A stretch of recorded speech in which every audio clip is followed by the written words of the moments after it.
Let's examine an equilibrium reaction of solid calcium fluoride in an aqueous solution.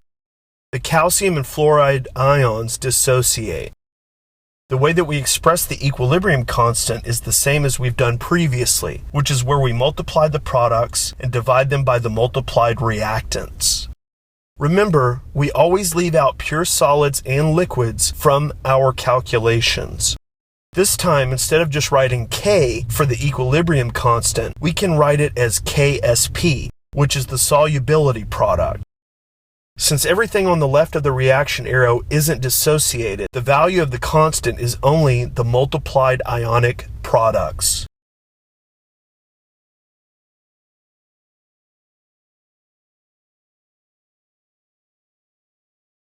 Precipitation is the creation of a solid from a solution.